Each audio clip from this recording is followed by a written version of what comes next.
Greetings and bienvenue, Midnight Crew. Thank you for returning to this broadcast. And welcome to new viewers joining us for the first time. If you like a video, then feel free to subscribe. In 1990, I was a corporal in the Marine Corps counting down the last 6 months of my tour of duty at Camp Butler on the island of Okinawa. Being a non-commissioned officer, I managed to get my own room. Although made for 2 people, the room was small. When you entered, there was a wall locker, then a bunk on either side, and on the far wall was a desk, a small fridge, and an end table situated near a window.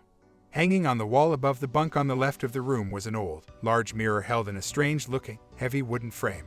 I took the bunk on the right. Having recently been promoted, most of my friends were of lesser rank than me, and I let them hide in my room whenever they needed to shirk any unwanted duty that came up. They never stayed long, though. At first they would try to nap but complained of angry, violent dreams. Arguments would break out and even a few fist fights occurred over even the most trivial of things. People would enter the best of friends but leave angry, sad, or depressed. A few of us were sitting around talking once when one of them, who had entered in the best of moods, suddenly became upset about something and jumped at me, getting me into a chokehold that took the other 2 with him to release me from. Later he apologized and said he had no idea what had come over him. Another time my best friend was napping while I read a book when he suddenly sat up, looked off into space, and said, "I can't take this anymore," leaving abruptly with no explanation. He never stayed in that room again for more than a few minutes at a time. Feelings of dread, depression, and anger were only highlighted by the noises that came from the room. I cannot count the number of times a sergeant who lived in the room next to me would come banging on my door telling me to turn down my music or the TV I had. The problem was, I was a very quiet person, only listening to music on my headphones, and, on the rare occasion, I would watch TV, keeping it down to a low volume. Numerous times he would complain about loud parties I was having, only to find that I was alone in my room writing letters or reading when he came in to see what was going on. During this time I had an acoustic guitar and was writing my own songs. Since there was a lull in traffic out in the hall and most people were away for the weekend, I decided to record a song I had just written to see what it sounded like. I am a horrible singer but wanted to hear how the words flowed with the song, so I turned on the recorder and very quietly strummed out my tune and sang along. I did this a few times until I had it the way I wanted, then listened to what I had. On the recording, I could hear the soft notes of the guitar and my horrible, whispery voice. Suddenly, I began to hear people howling like dogs. I shut the machine off and rewound it. Again, I could hear my feeble attempt at singing and then a chorus of people howling.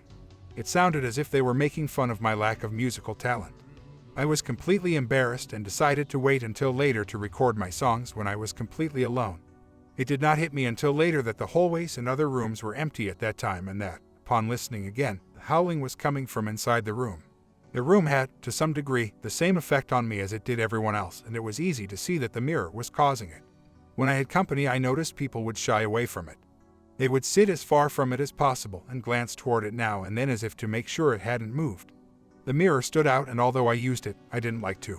I tried to avoid looking at it whenever I came or went, which was nearly impossible since it was so big. Once, after work was over for the day but the sun was still shining bright, I was getting ready to go out. It was the weekend and I was to meet some friends nearby. I had showered and dressed and was about to leave when I remembered something I had left on the desk. Retrieving it, I went toward the door, quickly checking myself in the mirror. I stopped and looked again. I still have a hard time believing what I saw. There, in front of my own reflection, was the clear image of a human arm. It was tan and slightly dirty looking, stretched out as if to shake someone's hand. There was no body or blood or anything, just an arm from the shoulder to the fingers. I am unsure as to how long I stood there staring at it. A full 30 seconds at least, before it quickly faded away. It seemed as if I were in a trance the whole time, just looking at what should not be there. I couldn't move or even really comprehend what I was seeing. Once it was gone though, I came to, feeling cold and as if I were going to faint. I bolted for the door. Not quite sure what to make of all this, I met my friends feeling strange and confused, but said nothing. I needed more time to think about it. Soon after, the friend who had me in the chokehold was promoted and moved in with me. It took a week but he finally said what everyone else had been thinking. He told me he couldn't stand the mirror and refused to stay another night in the room if it was not removed from the wall. He couldn't pinpoint one exact thing, but said the mirror exuded a strong sense of, well, evil. Hearing this, I blurted out my own story about what I had seen and we both agreed to do something. There really wasn't any place to store the thing, and when we tried to toss it out, we were told by an anal superior we couldn't dispose of government property without proper permission and to put it back in the room. Yes, he kept checking to see if we did. So we took it off the wall, wrapped it in a heavy blanket, and placed it behind the refrigerator with the glass facing the wall. This sounds silly, but it worked. After that, there were no more bad dreams or fights to deal with, and things were noticeably better. It was as if someone had turned on a switch and all the darkness fell away. We had one more room inspection before leaving Okinawa and returning to the States, so we cleaned everything up, but forgot to place the mirror back on the wall. The officer giving the inspection was a friendly, easygoing lieutenant, and he gave us only one bad mark: the wrapped-up mirror behind our fridge. When he asked why it was like that, my roommate, much to my embarrassment, told him the whole story. The lieutenant listened, nodded, and then ordered us to unwrap the mirror. He looked at it, nodded again, crossed off the one bad mark he had written down, and said, "Wrap it back up. It looks better that way." We did just that, leaving it covered up for the next tenants to find. The year was 1978 and I was 15 years old. My best friend had returned to Japan after spending a year attending our junior high school in the States while her father was a visiting professor at the local university. I missed her terribly after she had gone and was able to persuade my grandfather to send me to Japan to visit her during that coming summer. I arrived on a July evening, completely exhausted, of course, yet terribly excited. My friend and her mother showed me to my room, which was the only traditional Japanese room in the home, one with tatami matting and sliding doors. This is a feature common to fairly affluent homes in Japan. Modern construction and conveniences for the majority of the house with one traditionally Japanese room. I recall that when her mother opened the corner closet to retrieve the futon mats that would be my bed, a cold chill emanated from it. I thought nothing of it. Of course, an enclosed space would be less affected by the ambient temperature of a room. I slept very soundly that first night. The following night after I had retired, I lay awake, listening to the sounds of the house as it was winding down for the evening. I heard light switches click off and bedroom doors upstairs closing. I was imagining what new adventures we might have tomorrow. I then began to hear a faint laughter. It seemed to be coming from, perhaps, the neighboring house. Perhaps there was a little get-together over there. Then the laughter became louder. Then the laughter became closer. Now the laughter was menacing. It was a decidedly evil man's laughter which now closed in around my ears, growing louder and louder. "Hey, just get up and go upstairs and get your friend." I was wide awake. I tried to do just that only to find that I could not move, not a muscle. My instinct and unusual spiritual training for a young person kicked in. I had practiced yoga since I was a young child, and just before leaving, my yoga instructor had mentioned something about an East Indian holy man named Ramana. The mere mention of his name dispelled negative energies. I tried to say his name aloud. I was ready to try anything. To my horror, I discovered that I could also not speak. Fear freezes, my instinct told me. What I have to do in the midst of this terror is to relax. I began to imagine myself floating through a starry night sky. A calm in the midst of this storm around me came over me. I tried to speak the name of the holy man again, and this time I was able to mouth the word. Though still no sound came out, Ramana. As I did so, it was as if a switch had been turned off. The evil laughter which had become deafening about my ears stopped. I was able to move and considered running upstairs to my friend. Yet, somehow, I knew that I was safe now, so I thought I would not wake her.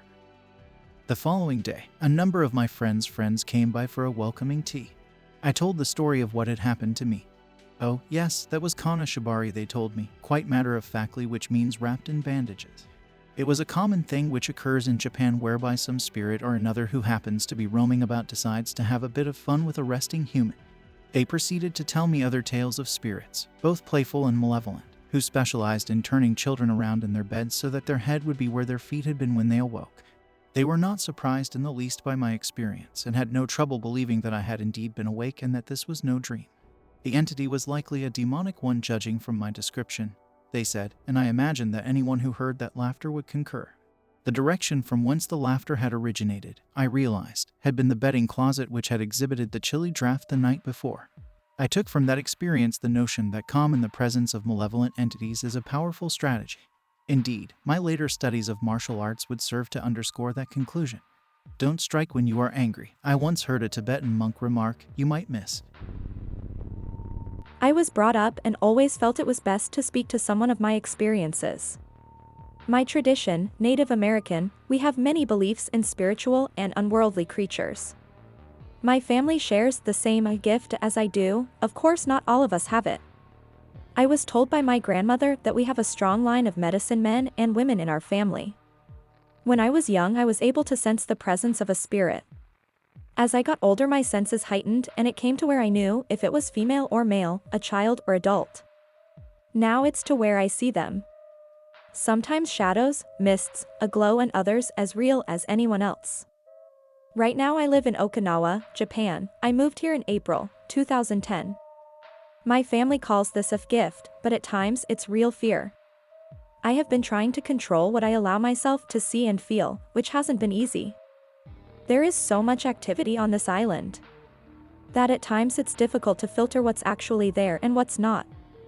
I have 3 experiences that will forever stay with me. The first time I arrived here, my husband was driving past a military area, which I felt very uncomfortable with. After that feeling, I saw a Japanese male walking along the road in front of us. Something about him was unsettling. I could feel it in my gut and under my skin. To me, the way he was walking didn't seem that he touched the ground. Twice it looked like he would bulb up taller then back down to size. After seeing this, I couldn't take my eyes off him. It was towards the evening, just before dark. There was a light glow with some pink and purple in the sky. As we drove closer, he started to fade away. We got to the point where I saw him last. I started looking around with no sign of him anywhere. My husband asked what's wrong. I explained to him that I didn't like the feeling the area was giving and what I saw. He then explained to me about the area and stories that are connected to it. Unfortunately, I can't share details due to it being a military base. He told me that it's an old man's storage and there were some deaths involved. Sounds of guns and explosions in the distance when there shouldn't be. There's times when guards will see old Japanese soldiers geared up for battle, and upon being approached they would disappear. For all I know, what I saw that evening could have been a Japanese soldier back in 1945. My second encounter here was in my own home. I live in what Japanese call a mansion, but it's actually an apartment, American style. For several days, whenever I woke up to go to the bathroom, I felt someone watching from the spare bedroom. Night after night this continued. The room has always felt stuffy and dark. I went into the room one night to confront whatever was in there. My entire body started to tingle and I felt almost empty. I had to get out of the room and went right back to bed. That night I slept close to my husband. Third time, I was home alone. My husband was working the night shift. I was asleep when noises at the foot of my bed woke me up. It was the sound of crinkling paper. I laid in bed listening to it and then it stopped. We didn't own any animals at this time. I admit, I was scared. After that I felt a presence. It felt like a child, pacing back and forth from the foot of my bed to the side of the bed I was sleeping on. My body is starting to get chills and I'm feeling sick in the stomach. The only other way I can describe it was the feeling of a hangover. I covered my head and fell back to sleep. But not for long. I woke to what I thought was my husband finally home. My nerves finally could settle. I could hear his boot on the tile floor walk from the door to the office, but he never came to the room. I thought he wasn't tired yet and he probably went to the office to play on the computer. So I fell asleep. I woke up to the floor creak at our bedroom door. Half asleep, thinking my husband was finally coming to bed. As this presence got closer to the bed and leaned over, I knew it wasn't him. All I could do was lay in bed with this thing staring at me inches away from my face. I imagined myself grabbing its hair and pushing it away from me. After a few moments, which felt like hours, my heart stopped racing, still scared though. I mustered up the courage to get out of bed to tell my husband what happened and to come to bed. I got up and the place was dark. I wondered if he stepped out, but there was no evidence of him ever being home. I slept light for the rest of the night, with the TV on, and heard the front door open this time. I yelled out my husband's name to make sure it was him. Thank God, it was him. I don't know how much more I could have taken. I told him my experience, that we are getting a cat and I was going to smudge the house in the morning. When I woke up I was angry about what these spirits put me through. I smudged our home, fed up. I was basically yelling at them to get out. In my tradition, cats can see spirits and they will protect those they love. We now own 2 cats. Since that day I haven't had any encounters in my home anymore. Outside is another story. Back in July of 2010, I had a trip to Okinawa, located in the south of Japan with Tokyo's diocese's teenage Catholics and a few fathers too, and yes, I'm Catholic, but don't judge me by the religion. To be remembered, Okinawa is one of the places in Japan which had suffered the consequences of World War II, being attacked by the US military. Because of that, many people have died, including Japanese civilians, Japanese military and US military.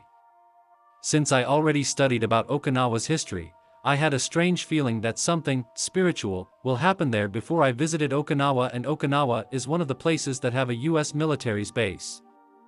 I believe that was on the second day of the trip. We're guided by a local person to an underground-made cave called Gama, which was used to be a local people's place of refuge in case of aerial bombing run. And because of the low hygiene, many people had died there, such as children, women, elders, and even sick or injured people. That's not all. Even the Japanese military said to civilians, when the US soldiers comes to you, Sudoku before they kill you all.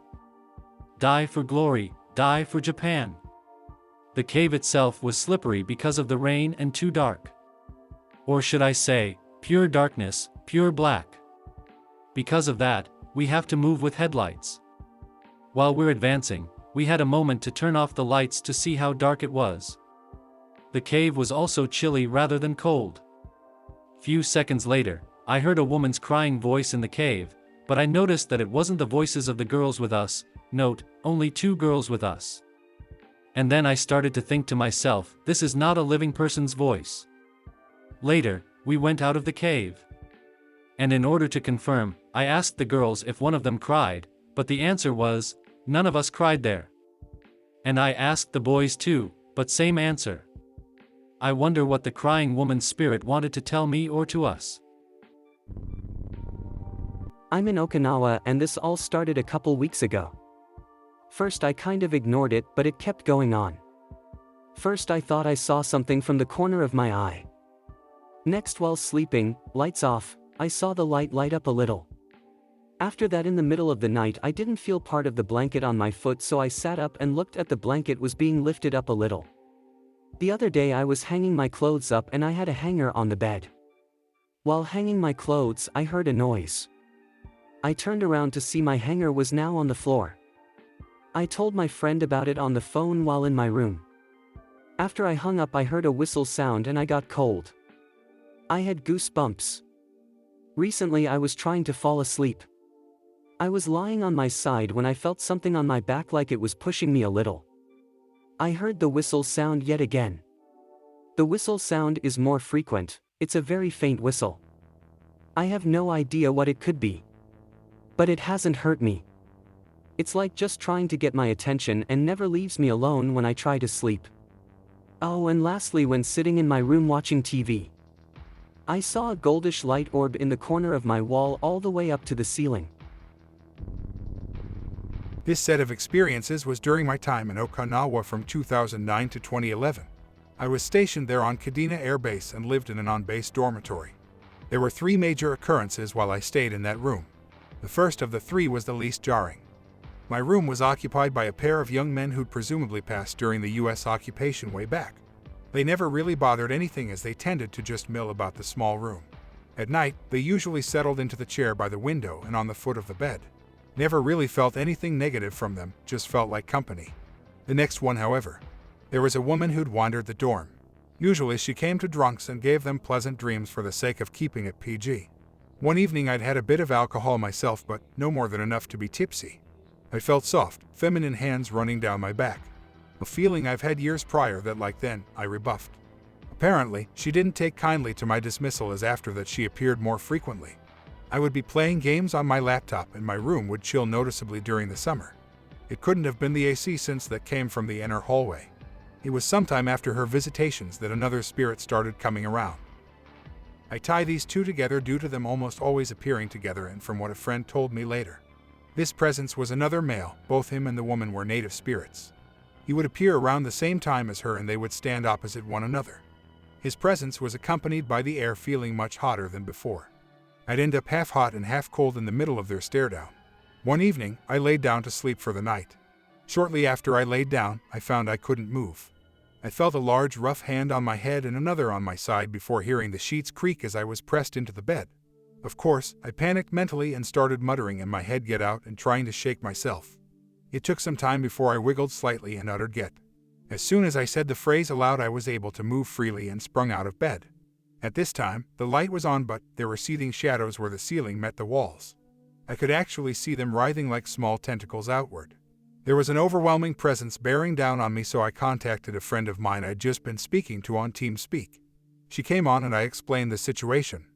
She strongly advised that I do a banishing ritual to get rid of the offending spirit, or that she could. Not wanting to make things worse by messing any part of it up, I asked her to do so. She said to put her on the speakers and she read the words. No sooner did she finish than she disconnected abruptly mid-sentence as things calmed on my end. When she came back, a woman's voice screamed from behind her own. She said she'd dealt with the spirit, although it had made an attempt at her. That was when she explained what she'd gotten from the spirit. The woman in life had gotten involved with the wrong people and then the wrong forces. They owned her, as she put it, and she came that night to get me for scorning her. The man that I had kicked out, she mentioned him without prior knowledge, had come to protect me from her. He had taken his own life because of her and became bound to her and the earth by custom. I spoke to the man, apologizing for shunting him out as I was in panic. I thanked him for trying to protect me and said that I would honor his passing. As I finished speaking, 3 lights blinked in the air over my bed. A shape of a triangle, first the top point, then down to the right, and lastly across to the left. After that night, I never saw nor felt either of them again. Speaking with my mother, she told me that the lights were his acceptance of the apology, his thanks for honoring him, and his goodbye as he moved on. The last one certainly startled me, but was altogether peaceful. I'm not sure if the two events were connected, but they may have been. I was driving back to the dorm from the flight line that night when I saw a shadow blot out my back passenger window. It crept up toward the front passenger window before latching onto the side mirror. I couldn't see so much as I knew that it was swirling in around that window before it slid off entirely. That night in the early morning, I'd woken up with the feeling that I was being watched. As soon as I opened my eyes, I was met with the white eyes of a small local girl staring unblinking into my own. I started with a jump before I felt she was harmless. I shook my head and told her that she could stay as long as she didn't watch me sleep anymore. She wandered away to look around the room as I fell back asleep. Later on, I always kept a bucket next to my computer chair as a small table. I didn't use it as a table then because a small part of me said not to. So as I was playing my game waiting for a call from my mother, I'd feel something gently graze my leg at a steady rhythm. When she called, during our talk, she'd asked me who my friend was. I was confused for a moment before she said, "The little girl sitting next to you." She also said she enjoyed watching me play my games. She told me that she'd gone blind and passed away due to an old childhood illness a ways back. She'd been drawn to me as, whatever it might have been, I was the first person she'd seen in ages. After that, I'd more frequently leave the bucket uncluttered while I played games or explained when I couldn't. My other 2 members of the room that I mentioned were unbothered by her, so I didn't mind her either, so it was me and 3 spirits in that small room. As I was writing these out, I recalled a couple details. My friend had said that the woman had guided something into the room that night and it had left before I'd gotten her help. The other was that my 2 resident spirits from prior were nowhere to be found during the incident. Not that I suspect them to have helped nor expected them to, just a curiosity. I hope that you enjoyed tonight's broadcast. If you enjoyed tonight's story, then please subscribe to the channel as more green texts will appear daily. A new broadcast will appear when the clock strikes midnight Central Time.